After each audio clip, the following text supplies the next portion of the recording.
Ձեր կարծիքով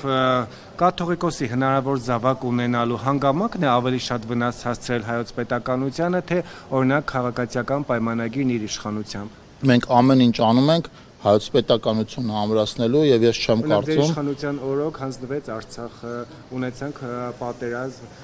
հազարավոր զոհեր եւ այլն։ Եվ այսինքն այդ հանգամանքն է շատ ավելի խնդիր, թե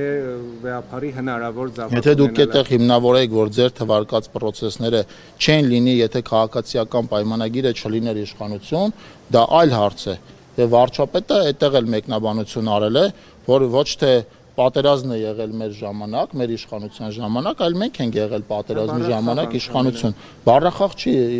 դուք կբացառեք, որ այլ իշխանության պարագայում պատերազմը իր աղետալի հետևանքներով լինելու է։ Հնարավոր բանակցությունների արդյունքում այլ ելք լիներ։ Հարգելի գործընկերներ,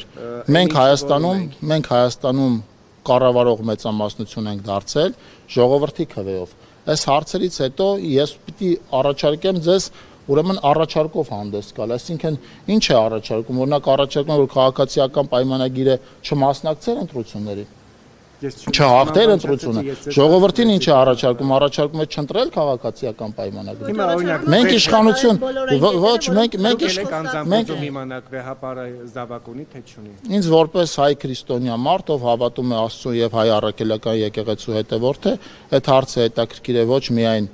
վեհապարի մասով, այլև բոլոր են կուսակրոն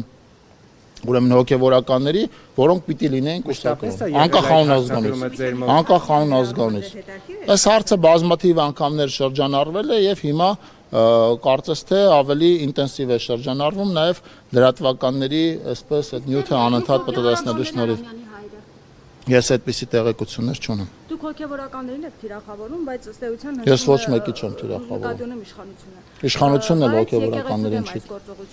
Ոչ։ Եվ ծրագրեր կան հեռահար եկեղեցու հետ կապված, հնարավոր է նաև առաջիկայում ինչ-որ փոփոխություններ եք ուզում անեք եւ հող եք նախապատրաստում, սահմանադրության մեջ փոփոխություններ եք ուզում անեք եւ հող եք նախապատրաստում նման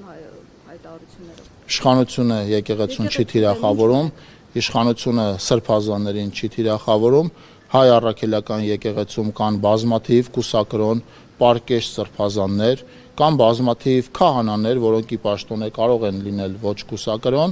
եւ մենք հարգում ենք այդ մարդկանց եւ ուզում եմ հատուկ շեշտել, որ խոսքը չի վերաբերվում բոլոր հոգևորականներին, առավել եւս խոսքը չի վերաբերվում հայ առաքելական եկեղեցուն։ Իսկ որ մի երկրի եւ այն կապը, եւ հետեւողական այն կապը, որ ուզում եք դուք եւ ոչ միայն դուք ցույց տալ թե մեր արշավը եկեղեցու դեմ է, թե մեր արշավը բոլոր հոգևորականների դեմ է, դա իրականում այդպես չի եւ դրա մասին մի քանի անգամ տարբեր իմ գործընկերներ հրապարակային խոսել են եւ ես էլ հիմա հրապարակային ասում եմ, որ այո, հայ առաքելական եկեղեցում կան բազմաթիվ պարկեշտ սրբազաններ, բազմաթիվ պարկեշտ